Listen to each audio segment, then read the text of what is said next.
Hello and welcome to episode 3 of the Intel Room, your favorite Assassin's Creed Rebellion podcast. I'm Rob, and alongside me once again we have SirAlex, Hello there. we have Khalessi, Hi. and we have Charlie B17. Hello.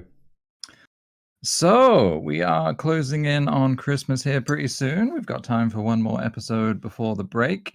And there's a whole bunch of stuff going on that we want to dig into. So later in the episode, we're going to talk about Raven's Wound, what we thought of it, having played it a couple of times now.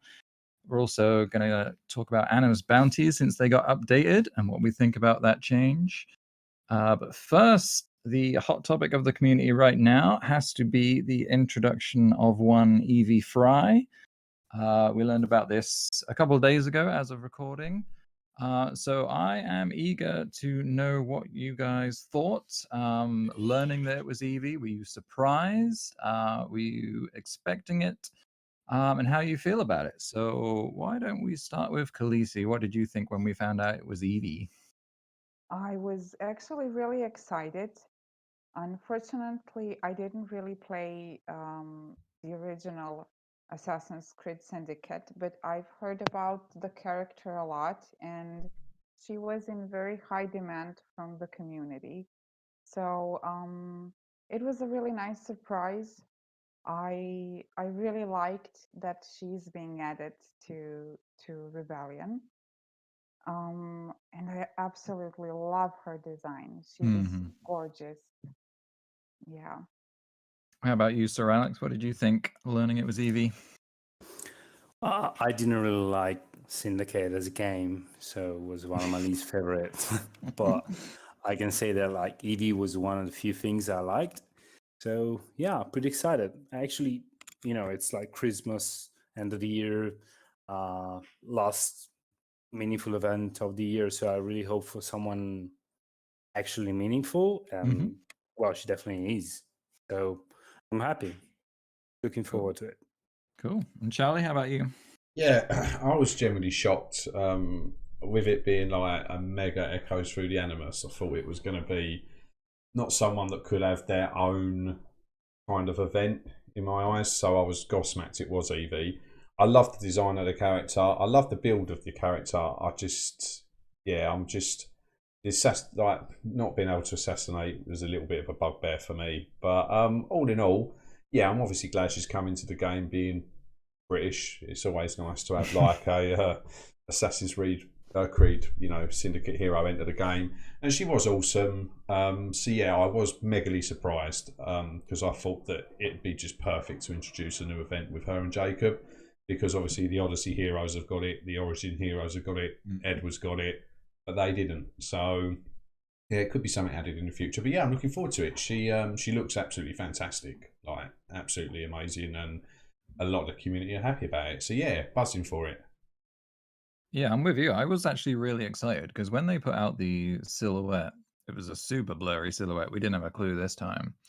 But in my mind, I was like, it can't be Connor, it can't be Arno, and it can't be the Fries. Because in my mind, those guys all demand their own event.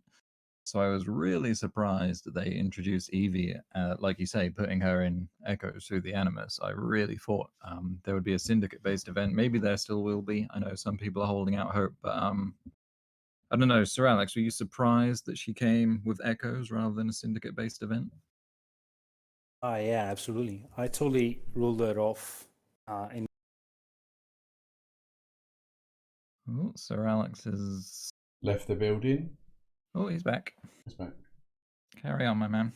Right. If they don't use the main protagonist for new events, then what? I mean, what's best?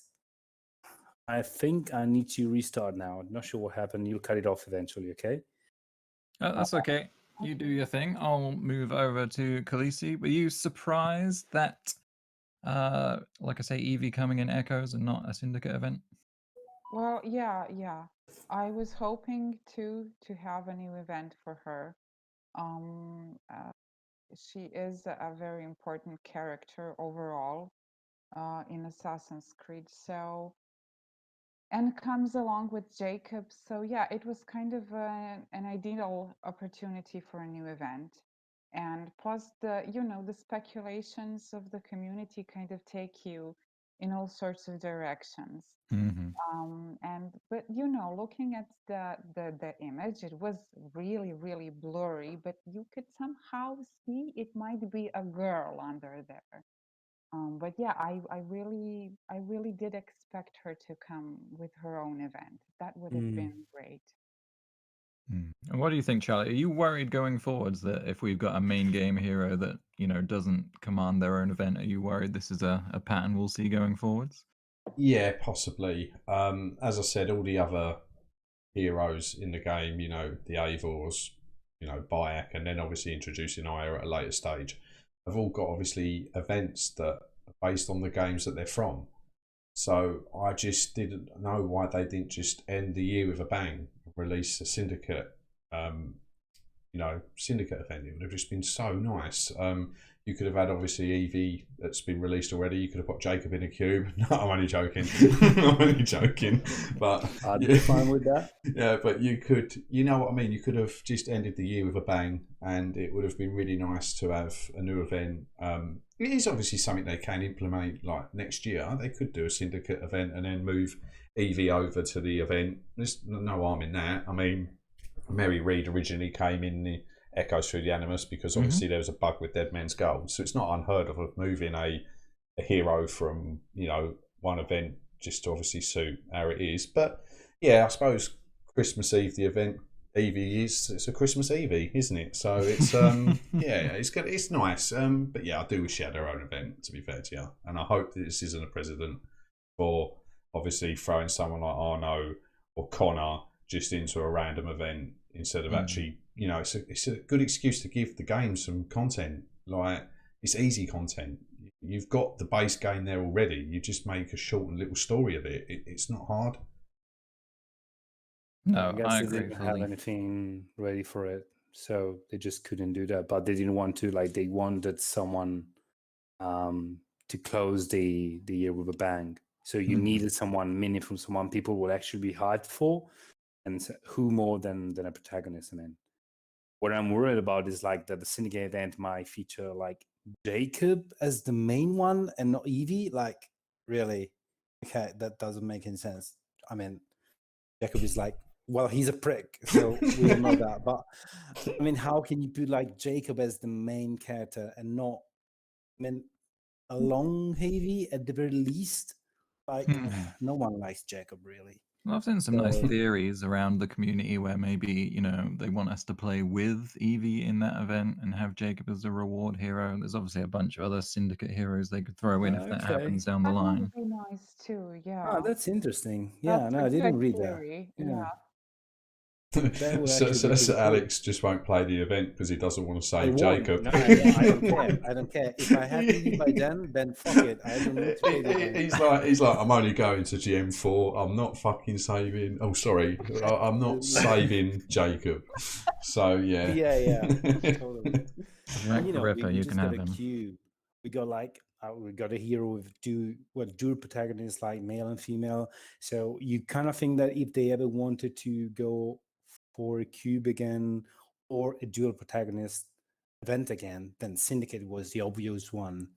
Like even more than like Hano and Elise or whatever. So I don't know, quite an odd choice.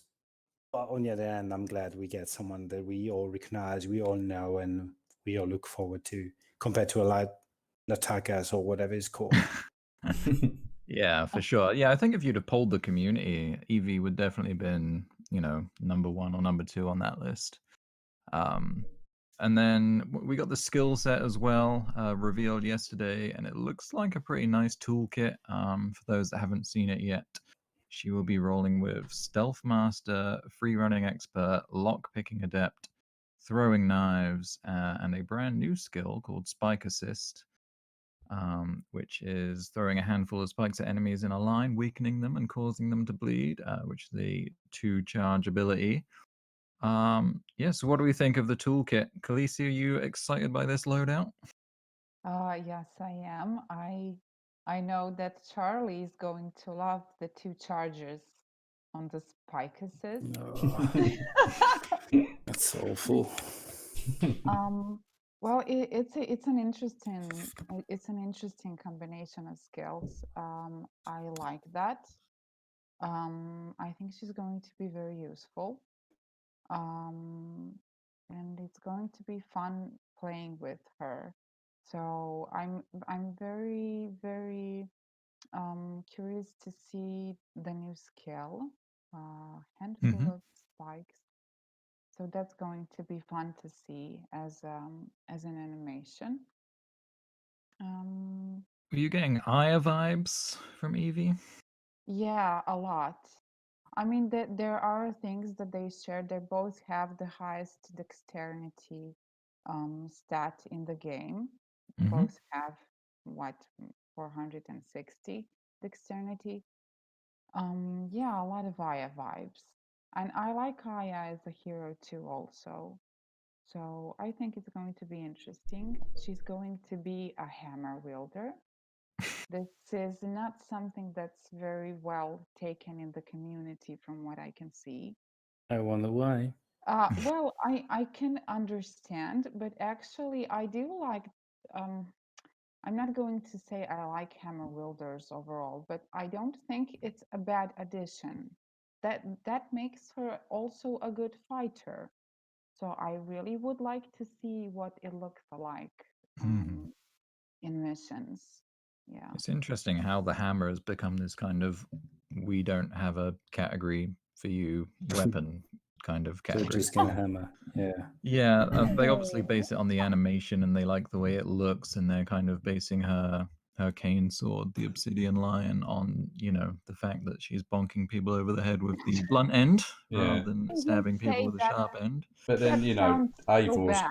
Avor's got a hammer, which really looks like an axe. But yeah, we won't go there. So Yeah, I guess the Aval one's slightly different because, it you even know, says axe in the swinging an description. axe is like swinging a hammer, but obviously with a cane sword, you would think they would just slot it in the sword Oh, category, but don't worry, I guess Malik's not. going to get his new tier 5 hammer soon. Don't worry about Oh, come on. it. Hammers for everybody. What do you think about the combat, Charlie? Obviously, she's got throwing knives and she's got this spike assist. Do you think that's something that's just going to be there to bail her out if she accidentally falls into a fight or two? Possibly. I'm a big throwing knife fan. I Mhm. love the ability because of just the guaranteed initiative. It's so good. I really do Yeah. enjoy it. She needs to be a little bit more robust than Aya. You know, the wind blows Aya down. She's just cannot take a hit. So this hero is going to need to obviously, even though they've got light armor, their defense or at least dodge is going to have to compensate for them. Obviously, her taking hits. I'm a little disappointed. I mean, this build for me, when like my community were asking me to design a hero, this is what I designed. Them abilities, but not with Evie. Evie should have an assassination perk, I think, instead of the lock picking. Considering she's meant to be this deadly like Charmeleon who could blend into everything and take people out in a heartbeat. You know, not being one of the main series, you know, heroes that can't assassinate. I mean, I know Alexis can't, but he's Spartan. But Cassandra's got some form of lethality or assassination ability. Ezio can, Kenway can, Bayek can. He can even fail it and kill him if you get a crit. So every main series hero in the game, more or less, can assassinate. So I was a little shocked that they didn't give her that ability. I know someone who was very upset with that, very upset. But all in I've seen all, that a couple times. she looks like she could be, depending on ability, depending on how well she can take a hit, she could be as useful as Lupo. I think it's going to take a lot to knock Lupo off of that perch, in my eyes, because his damage is good, his defense is now good, his dexterity is good. There's just a lot about him that is good. And as Khalessi mentioned, I'm not a fan about these charges. I mean, if she's not going to really be able to take a hit, 2 charges, what's that going to do you in a mission? What's the point?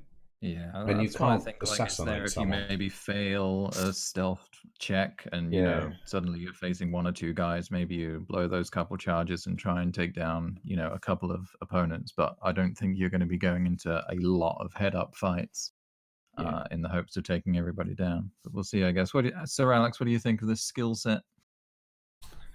Look, she looks like a legendary Louisa to me. Like she has a very similar set. So, but we know Louisa is also like a quite a good fighter.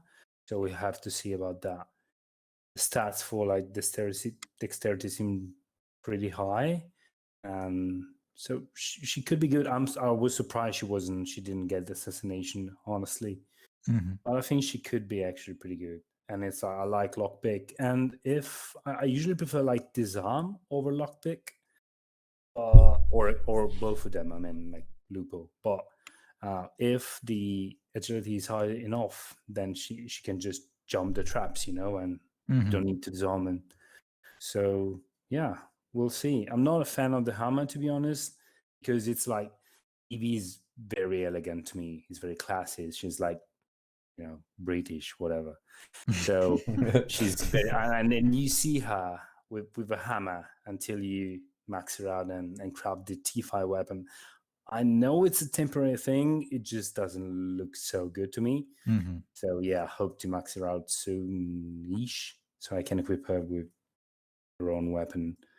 And yeah, but looking forward to it. So sounds like a solid one. And I also don't like the 2 charges. I'd rather get something that like recharges in forever, like Bayek. Whoever uses like that second ability, no one ever does because it just doesn't charge. Everyone is dead. But still, it's there if you need. So I'd rather get something with a very high recharge time rather than just twice in mission. No, for sure. No, I'm excited for Evie. I'm definitely excited for Evie. It's a nice skill set. Like you guys say, she looks fantastic. I would have liked a syndicate event for her, but I'm not going to hold that against her when she rolls around. But speaking of new events, last time we spoke, Raven's Wound had just landed, and we were having our first playthrough as we were recording.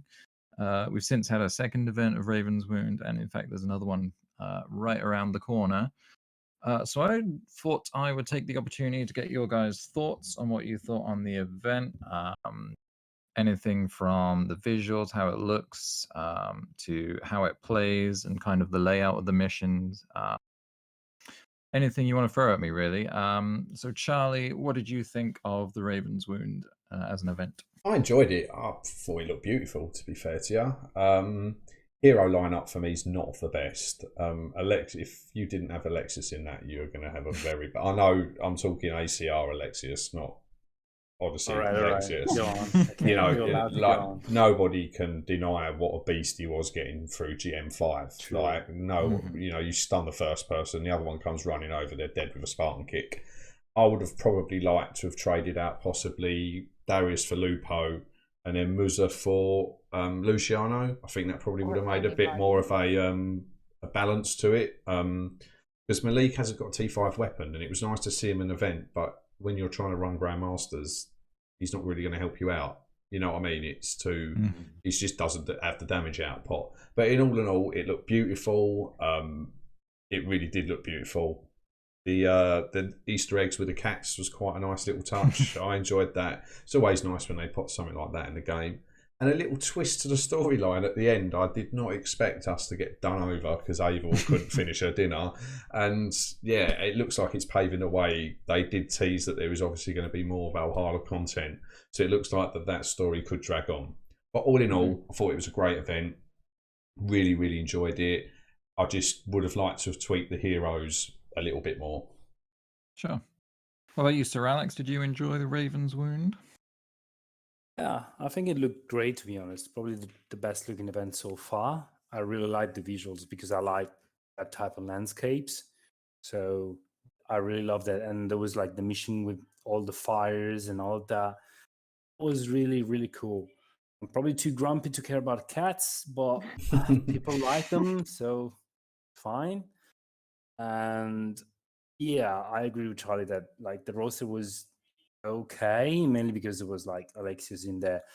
But overall, yeah, I enjoyed the event. I ended up rushing the last mission. Yeah, it wasn't excel. I think it was slightly less efficient than running the third one, chess wise. But I just didn't care because 5 days of end up pretty long, and you like try to score for several millions, it's a bit too much. So, but I like the event. I'm not sure about the story. Like I thought we get like thrown in without too much context at the beginning, and the end was a bit like we'd never met Ava before, and they were ready to. There was no explanation, no nothing. We're just there. We're doing this, and then at the end, while I guess it could be a bridge to a part two, it was still a bit odd. The storyline was a bit confused to me, but visually was absolutely fantastic. Just one more thing, I forgot to say, because you said about the layout and everything. There was one of the missions. I think it was mission 4. I think it was where you had the ability to make certain jumps, and there were like 3 different freaking jumps that you could do, and it took you in 3 different ways, and you're like, which one do I do? Like that annoyed me, because one wrong click of the button and you're going God knows where. So yeah, that was the only bugbear I had. I didn't enjoy that mission. It was just far too like confusing for one section where you can go like 3 different ways. So yeah, that was the only bugbear I had. Sorry, I forgot that.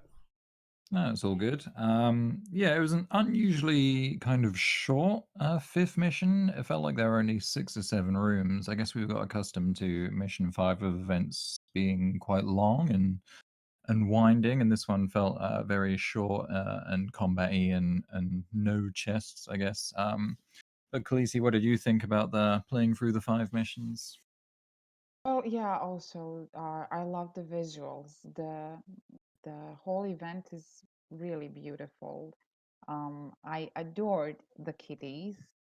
I really, really like them in there, and they were really a big surprise for me. So I really loved the cat. Um, I actually made the wrong jump on the mission that Charlie was talking about for the first time, and ended up with no chest in that particular mission. About the roster too, yeah, I don't know. I don't like to have to repeat that. I wish that they at least made that change to the event that we had for the second time. You just kind of get bored, and it was a very long event, and we played through it for 5 days. So a change of roster for the next one would have been great. Yeah. I didn't play Valhalla at all, so I really had no introduction to the story whatsoever. And to be honest, I didn't understand a thing that was happening in the story of the event. It was just too fragmented for me. I couldn't really understand what was going on. But the event was beautiful, really. It was. I wish that we had some more new skill checks, like we had with the Dead Man's Gold. The rope swing. Yeah, the rope swing, also the bullet dodge. So you were kind of, you have characters that have throwing axes and stuff. So I was kind of expecting at least that, dodge a throwing axe or something. I think that would be kind of a good addition to such an event. But yeah, overall it was enjoyable. I liked playing it. It was a lovely event to do. Yeah, I'm with you guys on the visuals for sure. I thought it looked fantastic. Maybe I would have liked a bit more variety from level to level. I know we've had a couple of events in the past where, in level 1 you may be on the beach, and by level 5 you're on a boat or whatever. Maybe they could have had, more variation. Maybe there is a future event, who knows? Yeah, the storyline was a little confusing. I thought it was meant to be like a tie-in to the beginning of the Valhalla, main series game. Because I know that end fight is with a character who you meet very early on in Valhalla. So I thought maybe it was meant to tie into that. It would be great to get a sequel in ACR. We're yet to see a sequel to any event, but I think that'd be cool. But no, that was good. A little bit frustrating, I must say. Yeah, as Charlie says, getting your butt handed to you at the end. It's like, I'm whooping. No, now you're whooping me. Okay, I see how it is. So yeah, very unusual for us to not get the satisfaction of finishing the job on the mission. Especially if you were using Darius, who has the execution skill, Mhm. and you kill the guy, but nothing happens. He will kicks you on the side and runs away. So yeah, that's a bit a frustrating ending. Yeah, for sure. Okay, so last thing we'd like to cover today is actually the Animus Bounty changes, because this is something we talked about in episode 1. They've just been introduced. One of the things we talked about was, the challenge wasn't very high, the rewards didn't feel very high, but they kind of matched one another. And I know a lot of people in the community kind of fed back a similar thing about, these final missions just aren't very difficult compared to other content we have. So then we did actually get an update to Animus Bounties, and they basically took missions 6 through 10 and ramped up their difficulty to the point where mission 10 is basically requiring, maxed out legendaries with some elite training. So, SirAlex, why don't we get you in? What do you think about the Animus Bounty changes? I think they were needed, to be honest. I mean, we complained a lot about the lack of challenge entirely that they were providing. So I liked it. I like the change. Obviously, like most of us are like veterans, we A1 players and all of that. So it's like it's really hard to take us as a sample.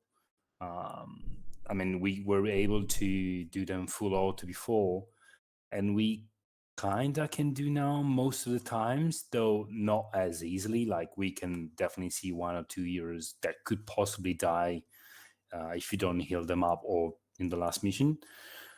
I did like the fact that you need actually you need the legendaries with, fully geared up and some ET, like to give a reason to those. Like, why are we even giving up our heroes? Why are we using ET if there's nothing requiring that?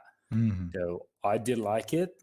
I still hope that one day they'll be able to introduce, like, say, 5 more levels, which will, require more and more. I understand that that might not be something that like a new player can look forward to in a reasonably quick time.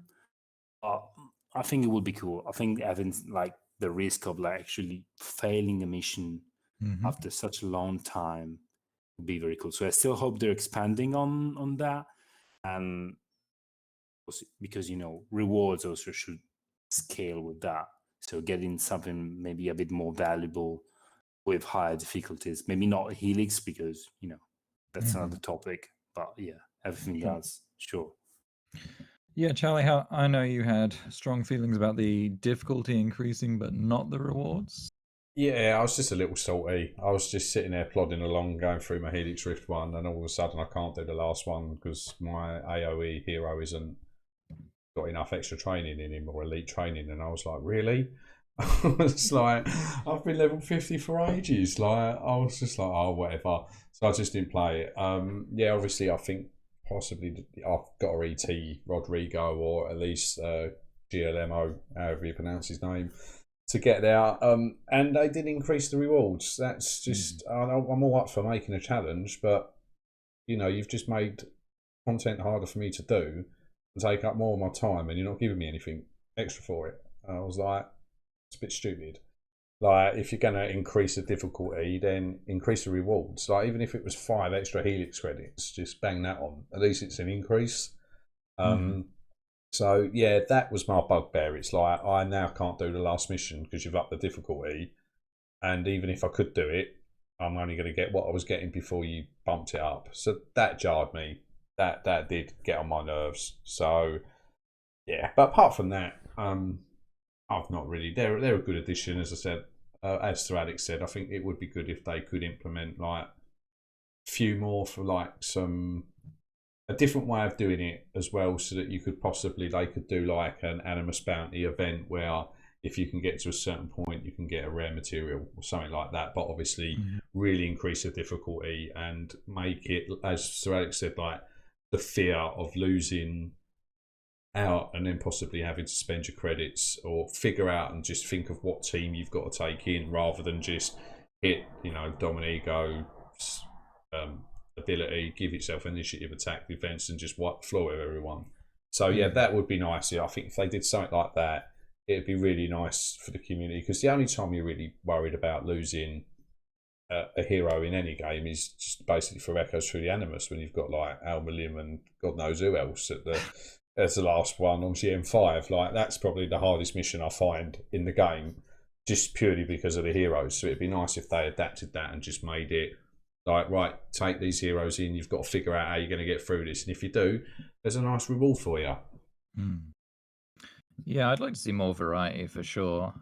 Even if they rotated, which bounty was tied to which, set of missions and class requirements. So at the moment, you log in on a Saturday and you need your AoE hero and your tank to go through the Helix bounty. But maybe why not the next week change it so, the double free runner is the Helix one, or, the disarm and heal, or at least rotate those. But Khalessi, what did you think of this update? Were you happy to see it? I was happy that we are getting some change in the difficulties, but here's what I think happened. So I was also like going through these bounties and realized like, oh wow, I can't use Rodrigo on the number 10. And I was like, what? The guy does not need that ET, but okay, I did it so I can run the Helix bounties. To be honest, at level 50, that's the only bounties that I care about. I do only the Helix bounties. But with adding this elite training to Rodrigo, he goes through that 10th bounty mission without a scratch. So yeah, the difficulty has been raised. The power requirements have been raised. But for a level 50 player that at this time has over, I don't know, 7 million coins, which is what I have right now, that doesn't do anything, really. It doesn't do anything. I still go through the 10th mission using Bayek, Rodrigo, and Jean, sometimes Domingo. They do swapsies depending on my mood. I do get sometimes close to Jean dying because Auto really likes to use him for jumps, and the guy is not made for those jumps. But yeah, I think he can't even jump the rope without hurting himself. I think the funniest thing of all that when he goes to jump on the chandelier, there is a mission where he has to jump on one chandelier and then on the other to jump over the enemy, and he just like falls flat in front of the enemy. That's I mean, have you seen the armor? He must be heavy as fuck. I mean, of course, like we do a hole in the ground. I mean, the chandelier would fall out the ceiling. Yeah, that's a big thing. That's one of my favorite animations in the game at this moment. But him falling. Yeah, it's and really crushing hilarious. himself. I love Okay, all right. Anyway, with all that stuff, the poor Jean goes through. He still goes through the mission. He does lose health, and it gets really close to the red part of the health bar, but he survives. So yeah, so for me, not much has actually changed. He doesn't even really need to survive either, does he? Just as long as you complete the mission, it's done. You can have only one of them left alive. Yeah. And you would still get your prize at the end. So I don't know. I wish that we had something that really requires us to think this through and do some more strategy. strategy thinking on this. So, and of course, a bigger prize for that. So, an additional mission or two. It doesn't have to be 5 more, but another mission for veteran players that really requires engagement with a bigger prize, I think would be a really good addition What would to you do with Prime. the Helix one though? Like, would you had even more Helix as a prize? I can see like blue codex or 100% potions and stuff like that. What about the Helix though? What would you do with Well, that? I wouldn't go. What is the biggest, the I think 10th it's mission? 20 Is on the it final 20 mission. or 25? 20? I'm gonna go with 20. It's 20. So, yeah, so even if it's another mission for like 20 helix, that's a lot, and that's okay. Or 25. It doesn't have to be a big bump in increase of the price, but just make it worth the effort, I guess. Avor will happily take all of your helix, don't worry. I know. He is bad Eivor. But I will say, like, I like the scaling. I think it encourages newer players. Because I think once you jump into the game, within a couple of weeks, you can probably knock off two or three of those missions, no problem. Once you get to the point, maybe you're in region 4 and you're farming epics, you can probably get into the 5, 6, 7 range. And before, even if you've been playing the game 3 or 4 months, I think you could probably complete all 10 missions, and it wasn't really pushing you to, really advance your best characters. I think this does a better job of that. I think if you're coming into the game and you've got, maybe a few 5-star epics, but you haven't got any 5-star legendaries, I think this is a good push for players to max out their rosters.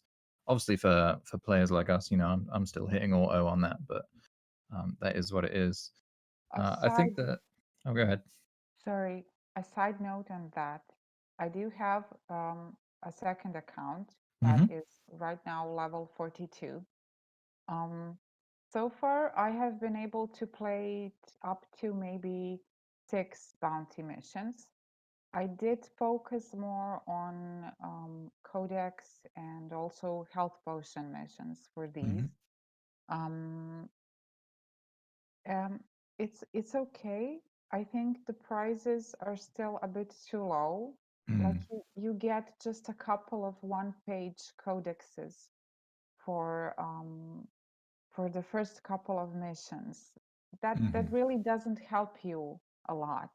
And when you are a brotherhood level of, I don't know, 30 through 35, 36, those few pages of codex really don't mean anything to you. They're useless. You don't even need those. So, and also you can't afford to train all those heroes that are necessary to go through those bounties. So I still do think these things need a bit of a rebalance in that part. Yeah, I hear that for sure. Yeah, some of those bounties, you look at them, like you say, especially the Codex one and the potion ones, they just feel so unrewarding. Even if you're just sitting and you're hitting auto and it's no work, it's still just not worth the time to do it. But what I will say is I was very excited at the very fact that they took feedback on so quickly. Because obviously as a player base, we were like these very trivial for endgame players. And they ramped them up, within a few weeks to a point where it is challenging for endgame players, but having a better scale. So I think that's great to show that they're listening and, acting so quickly. So shout out to them for doing a good job of Yeah, listening. That's but great. it's Yeah. but they've done it so quickly because we're asking for something to be harder. I'm pretty sure if we said, "Can you make them a little bit easier? Or can you bump up these rewards?" They probably won't be as forthcoming as they were making something more difficult and not increasing the rewards. So yeah, I'm a little bit skeptical about that. Obviously, I love the game and everything like that, but it's far easier to listen to a community saying, "Please make this harder," and they go, "All right, we're going to make it harder and not do anything with the rewards." That's easy. But then if you're now saying, "Hang on a minute, I want a little bit extra here," like you've made it a bit more difficult. Oh well, we'll see what we can do. We'll push it through to our devs team, and they'll probably release a few more heroes with some hammers, and then we'll get back to you. So it's like, it's just, yeah, I just, yeah. That is fair, but I think that you have to mind that like veterans are most likely not the main focus for like from a dev point of view. That's fair. Like there's many of us, but probably they want to focus more on new players. So when you say it's easier for sure to ramp up the difficulty, but you also know that you're cutting out some newish players from it. So you're just like doing something just for the veterans, kinda. So it is easy, but it's not. I wouldn't give that for granted anyway. And that's my point of view anyway. And I also think that regardless of everything, the response time for ACR has always been a huge issue. It always took way too long to do anything, easier or not, because we had to wait for approval, because we had to wait for the patch, because it's not easy to find, because we can't replicate it. So many things. So even the fact that, all right, they got the feedback, they decided it was worth changing something, and they just did it in like a couple of weeks or so. We had another example of that, yeah. right? When they had the Eivor cube in the store for 2,000 Helix. At the same time, they had the Luciano featured hero cube in the store for 2,000 featured hero Yeah. tokens. And that weird bug where you went to purchase and you saw, you know, the wrong currency on the button. And they fixed that within like 2 or 3 hours, which I thought was cool. But even the fact Unfortunate like it was they there, swapped but- the event at the end of the month, right? Mhm. They swapped from the first calendar. Yeah, and we're going to get Apollodorus at the end of this month, right? I can't even remember what they had previously scheduled there. I feel like it was something not very exciting. Obviously, the community fed back that, you know, we haven't seen Apollodorus in forever. We haven't seen Mask of the Ibis in forever. And yeah, like SirAlex says, they've now put that in at the end of the month, which is fantastic. Yeah, They are really responding to the community, so that's really, really great. These things are getting sped up so much, so it's really good. It's really good, like a really nice connection to the community, and that's really, really great. Yeah, it makes me hopeful for the new year for sure. Obviously, we want a lot of big things for this game, but to know that our voices are heard means a lot for sure. Cool. So that's everything I wanted to cover. Unless you guys had anything you wanted to add to that. Oh, you're like that person at the end of a meeting where everybody wants to go and they're just waiting for the person to go. Yeah, by the way. Shut up, man. I want to go. I'm hungry. Yeah, Let me get lunch. I'm all good. I think this was a really good episode. Actually, I think we covered some really good stuff, and there was a lot of various different points of views as well. So yeah, it's good little session. I think. Oh, cool. I can ask you something. Like this is the last of the year too. Mm-hmm. What do you think? I mean, in a nutshell, because it's last question. So, what do you think of 2020 Rebellion? 2020 was such a weird year, right? So it's very difficult to put things into context. I think if you look at, we had 2 new events. We had Dead Men's Gold, and we had obviously the new Raven's Wound. But they definitely seem to put a focus on bringing us heroes month in, month out. It feels like the last at least 6 months we've had a new hero every month, which I think has been great. It feels like things are going in a really good direction. It feels like content is coming faster and they're responding to the community faster. So I'm definitely excited going forwards. Don't know about you guys. Yeah, well, considering like I started the game in 2019 and there was just nothing coming to the game at all. So I think we've had 11 new heroes now this year. I think 2 new events. I think it's been a good year for the game. I don't know whether the pandemic helped it or even slightly hindered it. I don't know whether things could have been better if obviously, people had to isolate. People have obviously had lockdowns, things like this, and whether they've been able to obviously get through the content and develop it as quickly as they probably would have been able to if they were in the normal world. I don't know, but at the same time, probably a lot more people have picked this game up because, I'm in a lockdown, I need something to do, I'll look at this game. So I think it's prospered and possibly hindered it either or. But I think, you know, from how year one was what I was playing at to this year, I think it's chalk and cheese. I think they've done a very good job this year so far. Hopefully the Evie event goes without any massive bugs or hiccups, and hopefully we can look for, like, you know, I don't think Assassin's Creed stock is going to be as high as it is now for a while, and I hope they capitalise on it. I really do, and hopefully that 2021 will be a really, really good year for the game. All right, Khalessi, last thought is yours. I think that this year, as a disastrous year as it's been overall for everybody, I think it was a really, really great year for Assassin's Creed Rebellion. I feel like the team kind of got the hang of things, and I think that they're on a right track. I'm sure that they were hit by the pandemic and the lockdowns pretty much as everybody else, but they still did things really good. They were fast to react to fix things that weren't working properly. They were taking so many of our feedback seriously, and they were.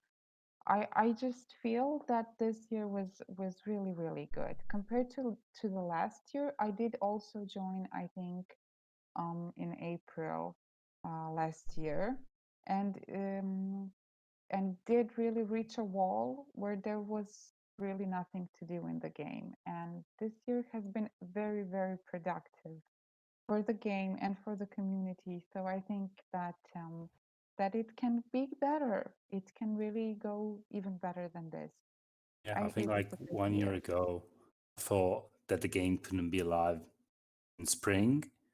So because it was just, Region 5 was the highlight, and then kind of went downhill from there. And then towards the end of the year, there were a lot of issues with the community, the game itself. Seems like nothing was just going the right direction. I really thought the game was about to actually die, even though we say this like since 1 month after release, so that doesn't mean much. But 1 year ago, I really thought it could actually be slowly dying. Well, now I have to say I'm pretty excited for next year. I mean, it can be good. I see potential now. I do really think they're on the right track now. Cool. Yes, agreed. Well said. And a nice little bonus topic on the end there. That was a good question, SirAlex. I commend you. You're welcome. Let's hope 2021 is as prosperous as we hope it can be. So if you want to find us, we're all available on the Discord. In your game, you can hit your player name. There's a Discord icon in the bottom right, wedged between Facebook and Twitter. If you want to find Charlie B17, I suggest you go to YouTube and type exactly that in. Type anything Assassin's Creed Rebellion, you're going to find him, trust me. Other than that, I guess that's it from us. So to all our listeners, thank you for coming, and have a Merry Christmas and a great New Year. Yeah. Merry Merry Christmas. Merry Christmas, Happy New Year. everyone. Happy New Year, everyone.